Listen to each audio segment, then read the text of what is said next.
Hello, welcome to യൂബാസ് kitchen. എല്ലാവർക്കും സുഖമാണെന്ന് വിശ്വസിക്കുന്നു. അപ്പം ഞാനിവിടെ നല്ലൊരു റെസിപ്പി ആയിട്ടാണ് വന്നിട്ടുള്ളത്. അതെന്തെന്ന് വെച്ചാൽ എഗ് മഞ്ചൂരിയൻ ആണ്. അത് നമുക്ക് ചപ്പാത്തിക്ക്, ഫ്രൈഡ് റൈസിന്, അതേപോലെ അപ്പത്തിന് ഒക്കെ കൂടെ കഴിക്കാനായിട്ട് നല്ലൊരു കോമ്പിനേഷനാണ്.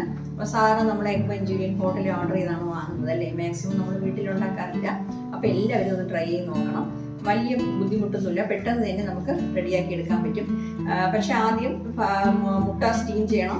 ഇല്ലാന്നുണ്ടെങ്കിൽ വേവിച്ചിട്ട് ഓംലേറ്റ് പോലെ വേവിച്ചിട്ട് അത് ഫ്രൈ ചെയ്തെടുക്കണം. ആ ഒരു ബുദ്ധിമുട്ട് മാത്രമേ ഉള്ളൂ. ബാക്കിയുള്ളത് വളരെ ഈസി ആയിട്ട് പെട്ടെന്ന് തന്നെ റെഡിയാക്കി എടുക്കാൻ പറ്റും. അത് സ്പ്രിംഗ് ഓണിയൻ ഇല്ലാന്നുണ്ടെങ്കിൽ മല്ലിയില ചേർത്താലും മതി. അവസാനം നമ്മൾ മല്ലിയില ചേർത്താലും മതി. ഓക്കെ. അപ്പോൾ കടയിൽ നിന്നൊക്കെ വാങ്ങിക്കണമെങ്കിൽ ഇതിന് റേറ്റും കൂടുതലാണ്. അപ്പോൾ നമ്മൾ വീട്ടിൽ ചെയ്യുമ്പോൾ പിന്നെ നമുക്ക് ധാരാളമായിട്ട് കിട്ടുകയും ചെയ്യും. അപ്പോൾ എല്ലാവരും ഒന്ന് ട്രൈ ചെയ്ത് നോക്കണേ. അപ്പോൾ അതെങ്ങനെ ചെയ്യണമെന്നുള്ളത് നമുക്ക് കിച്ചണിലോട്ട് പോയി നോക്കാം. അപ്പം നമ്മുടെ എഗ് മഞ്ചൂരിയൻ ഉണ്ടാക്കാനായിട്ട് ഞാൻ 6 മുട്ട എടുത്തിട്ടുണ്ട്. ഇവിടെ കഴിക്കാൻ കുട്ടികളുള്ളതുകൊണ്ട് ഞാൻ 6 എണ്ണം ആക്കി. ഇതിന് അളവ് കുറവായിട്ട് നിങ്ങൾ എടുക്കുകയാണെന്നുണ്ടെങ്കിൽ ഞാൻ പറയുന്ന അളവിലേക്ക് കുറച്ചെടുത്താൽ മതി. ഓക്കെ.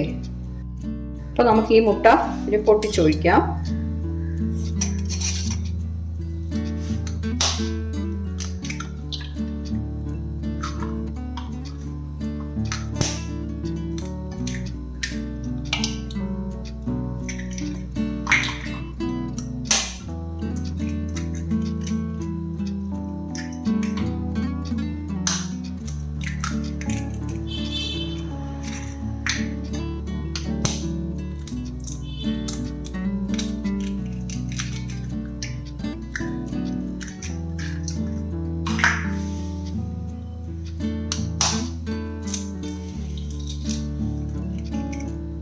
അപ്പം നമ്മുടെ 6 മുട്ടയും ഇതിൽ പൊട്ടിച്ചൊഴിച്ചിട്ടുണ്ട്.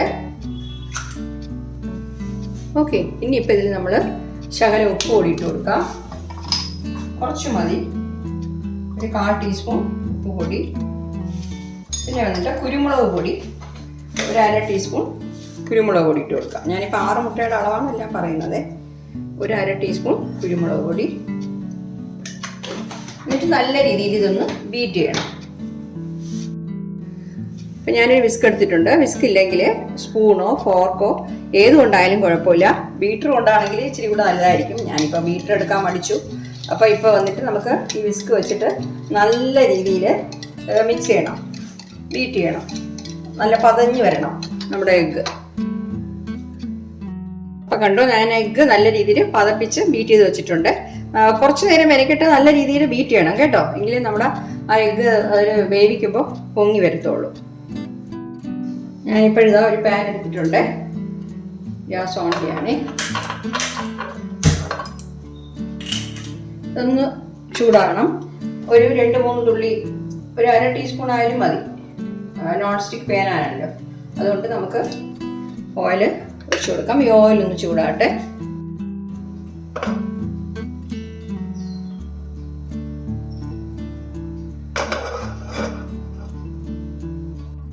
ചൂടായിട്ടുണ്ട്. നമ്മൾ ബീറ്റ് ചെയ്ത് വെച്ചിരിക്കുന്ന എഗ്ഗ് ഉണ്ടല്ലോ, അതിൽ ഒഴിച്ചു കൊടുക്കാം.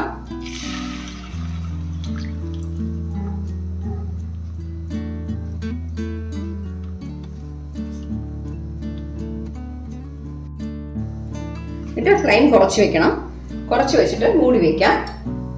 മൂടി വെച്ചിട്ട് ഇതൊന്ന് വേവിച്ചെടുക്കണം. അപ്പം ഞാൻ നേരത്തെ പറഞ്ഞ പോലെ നമുക്ക് സ്റ്റീം ചെയ്ത് കൊടുക്കാം. അത് നമ്മൾ ഇഡ്ഡലിയൊക്കെ ഉണ്ടാക്കുമല്ലോ, ആവിയിൽ വെച്ച് വേവിച്ചിട്ട്. അങ്ങനെ ഒരു 15 മിനിറ്റെങ്കിലും ഫ്ലെയിം കുറച്ച് വെച്ചിട്ട് ഈ ഇഡ്ഡലി ഉണ്ടാക്കുന്ന പാത്രത്തിൽ വലുതും വെച്ചിട്ട്, അല്ലെങ്കിൽ സ്റ്റീമറിൽ അങ്ങനെ വലുതും വെച്ചിട്ട് നമുക്ക് വേവിച്ചെടുത്ത് കട്ട് ചെയ്തെടുക്കാം. ഇങ്ങനെയും ചെയ്യാം. ഓക്കെ.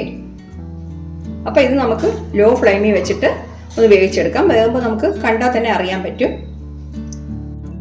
അപ്പം ഞാൻ അതിന് വേണ്ടിയിട്ട് ഒരു 10 അല്ലി വെളുത്തുള്ളി ഇങ്ങനെ ചെറുതായിട്ട് കട്ട് ചെയ്ത് വെച്ചിട്ടുണ്ട്. അതുപോലെ ഇപ്പോൾ ഇഞ്ചി ഇങ്ങനെ ചെറുതായിട്ട് കൊത്തി എരിഞ്ഞത് ഒരു 2 ടേബിൾ സ്പൂൺ കാണും കേട്ടോ. പിന്നെ വന്നിട്ട് ക്യാപ്സിക്കവും പിന്നെ സവാളയും കട്ട് ചെയ്തിട്ട്, സവാള വന്നിട്ട് മീഡിയം സൈസ് ആയിട്ട് 2 എണ്ണം എടുത്തു. ഞാൻ 6 മുട്ട ഉള്ളതുകൊണ്ടാണ്. അതുപോലെ തന്നെ മീഡിയം സൈസ് ക്യാപ്സിക്കം ആയിട്ട് 2 എണ്ണം എടുത്തു. നിങ്ങളുടെ അടുത്ത് പല കളറിലുള്ള റെഡ്, യെല്ലോ അങ്ങനത്തെ കളറിലുള്ള ക്യാപ്സിക്കം ഉണ്ടെങ്കിൽ അതും ചേർത്തോളാം. പിന്നെ കുറച്ച് സ്പ്രിംഗ് ഓണിയൻ വേണം. ഓക്കെ. അപ്പോൾ നമ്മുടെ എഗ്ഗ് ഒന്ന് തുറന്നു നോക്കാം. കണ്ടോ, വെന്തിട്ടുണ്ട്. ഞാനിപ്പോൾ വച്ചിട്ട് ഒരു 8-9 മിനിറ്റ് ആയി. 10 മിനിറ്റിനുള്ളിൽ നമുക്ക് ശരിയായി കിട്ടും. ഇതിനിപ്പോൾ നമ്മൾ ഇതിൻ്റെ സൈഡൊക്കെ ഒന്ന് വിടുവിച്ചിട്ട് നമുക്കൊരു പ്ലേറ്റിൽ തട്ടാം. അത്രയേ ഉള്ളൂ. മറുവശം ഇങ്ങനെ മറിച്ചിട്ട് വേവിക്കണമെന്നൊന്നുമില്ല കേട്ടോ. ഇതിപ്പോൾ നല്ല രീതിയിൽ ഇളകി വരും. അപ്പോൾ ഇതൊരു പ്ലേറ്റിൽ നമുക്ക് കമഴ്ത്തി എടുക്കാം. ഞാനിപ്പോൾ ഇത് പ്ലേറ്റിൽ കമഴ്ത്തി കൊടുക്കാം.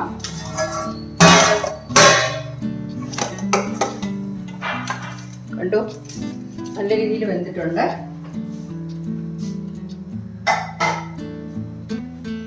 അതായത് മറുവശവും കൂടെ വെന്തിട്ടുണ്ട്. നമുക്കിപ്പോൾ അത് അങ്ങനെ തിരിച്ചിട്ട് വേവിക്കേണ്ട ആവശ്യമില്ല. ഇത് കുറച്ച് തണുത്തതിന് ശേഷം നമുക്ക് ചെറിയ പീസസ് ആയിട്ട് കട്ട് ചെയ്യണം. ഇത് വലിയ മെനക്കെടൊന്നുമില്ല കേട്ടോ. ഒരു 10 മിനിറ്റ് പോലും ആയില്ല. ഞാൻ ലോ ഫ്ലെയിമിലാണ് വെച്ചിരുന്നത്. ലോ ഫ്ലെയിമിൽ തന്നെ വെക്കണം. അപ്പോഴേ നമുക്ക് മുകളിലും കൂടെ വെന്ത് കിട്ടത്തുള്ളൂ. ഇത് വന്നിട്ട് ഒരു 8-9 മിനിറ്റ് ആയപ്പോൾ തന്നെ റെഡിയായി കിട്ടി. അപ്പോൾ കുറച്ച് തണുത്ത ശേഷം നമുക്ക് കട്ട് ചെയ്തെടുക്കാം. അപ്പോൾ അത് തണുക്കുന്ന സമയം കൊണ്ട് നമുക്കത് മുക്കി പൊരിക്കാനുള്ള ബാറ്റർ തയ്യാറാക്കാം. അപ്പോൾ കോൺഫ്ലവർ എടുക്കുന്നേ. കോൺഫ്ലവറും മൈദയും. ഈ മൈദ വന്നിട്ട് എത്ര ഇടുന്നു അതിൻ്റെ പകുതിയാണ് കോൺഫ്ലവർ ഇടേണ്ടത്. അപ്പം ഞാൻ മൈദ ഉണ്ടോ, മൈദയാണേ. ഇത് വന്നിട്ട് ഒരു 3 ടേബിൾ സ്പൂൺ ഇടുകയാണ്. നമുക്കിപ്പോൾ 6 മുട്ട ഇടുന്നതുകൊണ്ട് അത്ര ആവശ്യം വരും. 3 ടേബിൾ സ്പൂൺ. ഓക്കെ, ഇതിൻ്റെ പകുതി കോൺഫ്ലവർ ഒരു 1.5 ടേബിൾ സ്പൂൺ.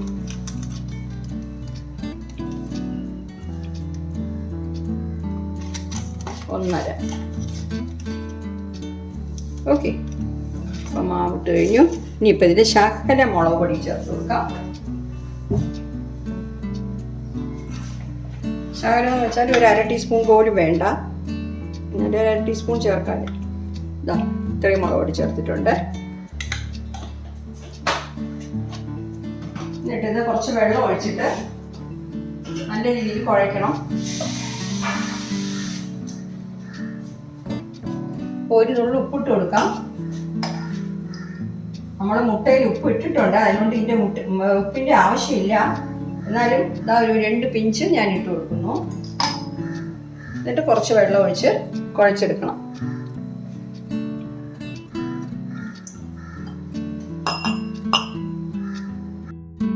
അപ്പം ഞാൻ ആ ബാറ്റർ റെഡിയാക്കി വെച്ചിട്ടുണ്ട്.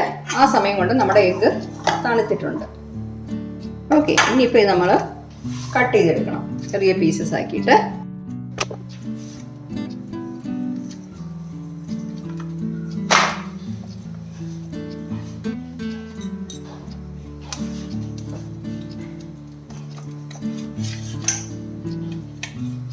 ഇങ്ങനെ ചെയ്യുമ്പോഴാണ് ശരിക്കും ഈ മഞ്ചൂരിയന് ടേസ്റ്റ് കിട്ടുന്നത് കേട്ടോ.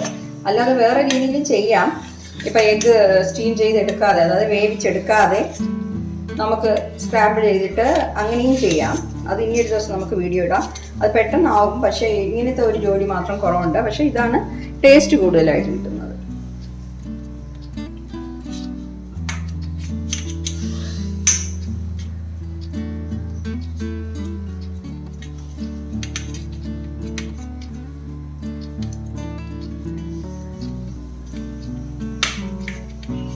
ബാക്കിയുള്ളത് ഞാൻ കട്ട് ചെയ്യാം. അപ്പം എല്ലാ പീസസ് ആയിട്ട് കട്ട് ചെയ്തിട്ടുണ്ട്.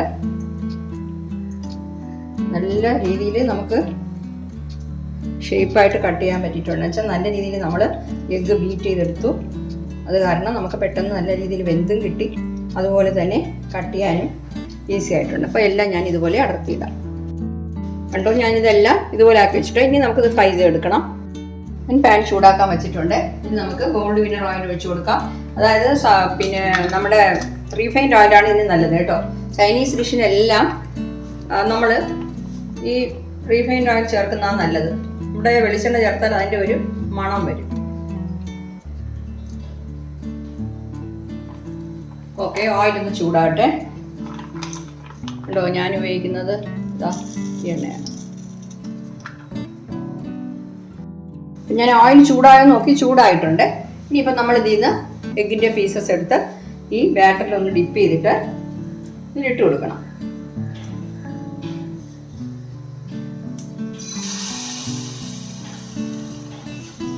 ഫ്ലെയിം ഒന്ന് കുറച്ച് വെച്ചോളൂ. നമ്മൾ എന്തെന്ന് വെച്ചാൽ ഓരോ പീസസ് ആയിട്ട് എടുത്ത് ഇങ്ങനെ ഇടുമ്പോൾ അതിനുള്ള സമയം വേണ്ടേ.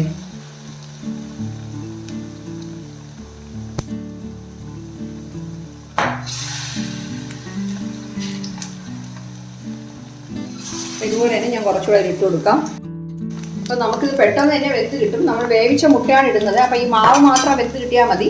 അപ്പോൾ മറിച്ച് കൊടുക്കാം. എന്നുവെച്ചാൽ 1 മിനിറ്റ് മതി കേട്ടോ. അത് മാത്രമല്ല, ഈ മുട്ടയുടെ വെള്ളയ്ക്ക് പൊട്ടുന്ന ഒരു സ്വഭാവമുണ്ട്, പൊട്ടും. അതുകൊണ്ട് നമുക്ക് ഇട്ടിട്ട് പെട്ടെന്ന് തന്നെ മറിച്ചിട്ട് എടുക്കാം. ബോയിൽഡ് പിന്നെ നമ്മൾ വേവിച്ച് വെച്ച എഗ്ഗ് ആയതുകൊണ്ട് പെട്ടെന്ന് തന്നെ അത് വെന്ത് കിട്ടുകയും ചെയ്യും. ഫ്രൈ ആയി കിട്ടും.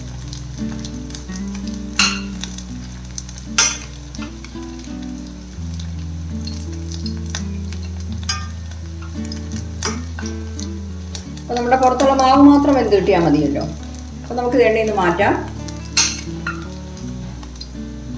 നമുക്കിത് വൈകിട്ട് സ്നാക്സിന് വേണമെങ്കിലും ഉപയോഗിക്കാം കേട്ടോ. സ്നാക്സ് ആയിട്ട് ഇങ്ങനെ ചെയ്തിട്ടേ കുറച്ച് മുളക് പൊടി കുറച്ച് കൂടുതലിട്ടിട്ട് പിന്നെ നമുക്ക് സ്നാക്സ് ആയിട്ട് യൂസ് ചെയ്യാം, കഴിക്കാം. ഓക്കെ, അപ്പം ഞാനിത് എണ്ണയിൽ നിന്ന് മാറ്റുന്നേ.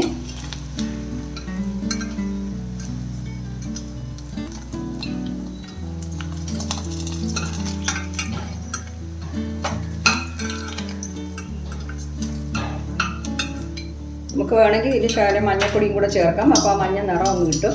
ബാക്കിയുള്ളത് കൂടെ ഞാൻ ഇതുപോലെ ഫ്രൈ ചെയ്തെടുക്കും. അപ്പം ഞാൻ ഇതെല്ലാം ഇതുപോലെ ഫ്രൈ ചെയ്ത് വെച്ചിട്ടുണ്ട്, കണ്ടോ. അതാണ് ഞാൻ പറഞ്ഞത്, നമുക്ക് ചായക്കും പറ്റിയ ഒരു സ്നാക്സാണ്. ഓക്കെ, ഇനിയിപ്പോൾ നമുക്ക് ചെയ്യാൻ തുടങ്ങാം. അപ്പം ഞാൻ ഒരു പാൻ വെച്ചിട്ടുണ്ട്. ഗ്യാസ് ഓൺ ചെയ്ത് കൊടുക്കാം. ഇതിൽ ഗോൾഡ് വിന്നർ ഓയിൽ തന്നെ ഞാൻ യൂസ് ചെയ്യുന്നത്. ഏത് റീഫൈൻഡ് ആയാലും കുഴപ്പമില്ല. ഒരു 2 ടേബിൾ സ്പൂൺ ഒഴിച്ചു കൊടുക്കുക.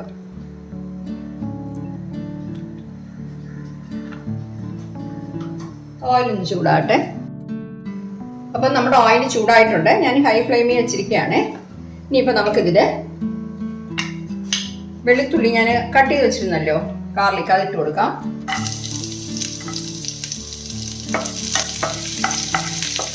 ഇതിൻ്റെ കൂടെ തന്നെ നമ്മൾ കട്ട് ചെയ്ത് വെച്ചിരിക്കുന്ന ഇഞ്ചി ഇട്ട് കൊടുക്കാം. രണ്ടിൻ്റെയും പച്ചമണം ഒന്ന് മാറണം.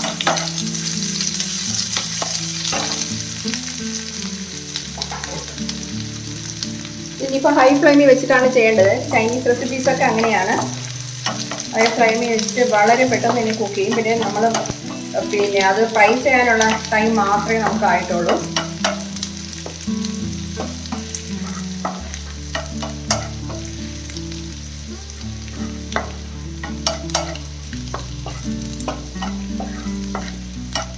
ഇതിൻ്റെ പച്ച ചുവന്ന് മാറി കിട്ടണം.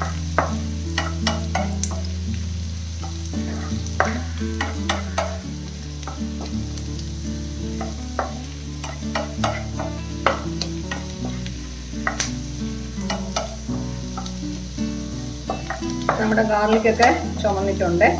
ഇനിയിപ്പോൾ നമുക്ക് കട്ട് ചെയ്ത് വെച്ചിരിക്കുന്ന സവാള ഇട്ട് കൊടുക്കാം. സവാള ഉണ്ടോ, ഞാനിത് ഇതളുകളായിട്ട് ഇങ്ങനെ സ്ക്വയർ ഷേപ്പിലാണ് കട്ട് ചെയ്ത് വെച്ചിരിക്കുന്നത്.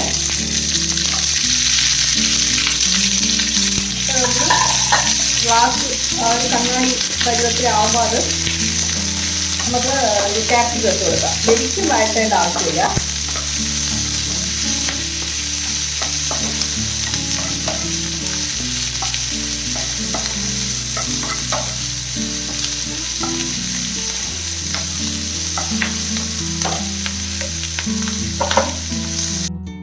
അപ്പോൾ നമ്മുടെ സവാള ഇത്രയും വഴണ്ടാൽ മതി കേട്ടോ.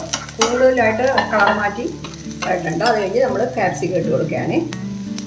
ക്യാപ്സിക്കം ഇത്ര പോലും വഴറ്റേണ്ട ആവശ്യമില്ല. കൂടുതൽ വഴറ്റി കഴിഞ്ഞാൽ അത് കുറച്ച് സമയം നമ്മൾ വച്ചിരുന്ന് കഴിക്കുമ്പോഴേ ആ ക്യാപ്സിക്കം ഒരുമാതിരി ആയിപ്പോകും. അതുകൊണ്ട് ചെറുതായിട്ടൊന്ന് ക്യാപ്സിക്കം വഴറ്റിയാൽ മതി. ക്യാപ്സിക്കം ഒന്ന് വാടി കിട്ടിയിട്ടുണ്ട്, അത് മതി. അടുത്ത നമുക്കിതിൽ സോസുകളൊക്കെ ചേർക്കാം. അതായത് ഞാൻ 4 ടേബിൾ സ്പൂൺ ടൊമാറ്റോ സോസ് ചേർക്കുന്നു. എന്നുവെച്ചാൽ നമുക്ക്, ഞാൻ പറഞ്ഞില്ലേ 6 മുട്ടയുള്ളത് കൊണ്ടാണ് ഞാൻ ക്വാണ്ടിറ്റിയൊക്കെ കൂട്ടി ചേർക്കുന്നത്. കുറവാണെങ്കിൽ അതനുസരിച്ച് ചേർത്താൽ മതി. 3 ടേബിൾ സ്പൂൺ ചില്ലി സോസ്, പിന്നെ 1.5 ടേബിൾ സ്പൂൺ സോയാ സോസ്. ഇതെല്ലാം കൂടെ ഒന്ന് മിക്സ് ചെയ്യാം.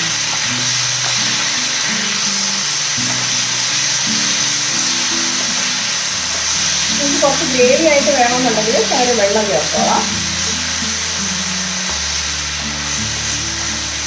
ഈ സോസുകളൊക്കെ ഒന്ന് ചൂടാകട്ടെ. അപ്പം ഞാൻ കുറച്ച് വെള്ളം, ഒരു 1/4 ഗ്ലാസ് വെള്ളം ഒഴിച്ചു കൊടുക്കുന്നു. ഞാൻ മുക്കി വെച്ചിരിക്കുന്ന അതിലൊക്കെ ചെയ്യേണ്ടത്. ഇനിയിപ്പോൾ ഞാൻ ഒരു ടീസ്പൂൺ കോൺഫ്ലവർ ഉണ്ടല്ലോ, കുറച്ച് ഗ്രേവി തിക്കായിട്ട് കിട്ടാൻ വേണ്ടിയിട്ട് 1 ടീസ്പൂൺ കോൺഫ്ലവർ കുറച്ച് വെള്ളത്തിൽ കലക്കി വെച്ചിരിക്കുകയാണ്. അതും കൂടെ ഒഴിച്ചു കൊടുക്കാം. അപ്പോൾ ഇതിൻ്റെ സാൾട്ട് ഒന്ന് ചെക്ക് ചെയ്തോണം. എന്തെന്ന് വെച്ചാൽ പിന്നെ ഈ സോസുകളിലൊക്കെ കുറച്ച് സാൾട്ടുണ്ട്. നമ്മുടെ എഗ്ഗും പിന്നെ സാൾട്ട് കൊണ്ട് ഫ്രൈ ചെയ്തതാണ്. അതുകൊണ്ട് ഇനി നമ്മൾ ഇതുവരെ സാൾട്ട് ചേർത്തില്ല. ചെക്ക് ചെയ്തിട്ട് കുറച്ച് ചേർക്കാം. ശകലം ചേർത്ത് കൊടുക്കാം.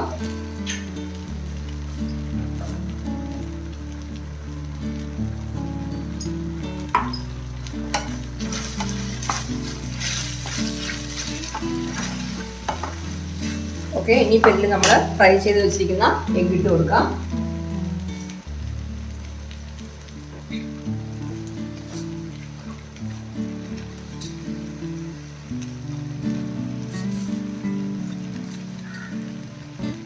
ഞാനതെല്ലാം ഇതുപോലെ ഇട്ട് കൊടുക്കാം.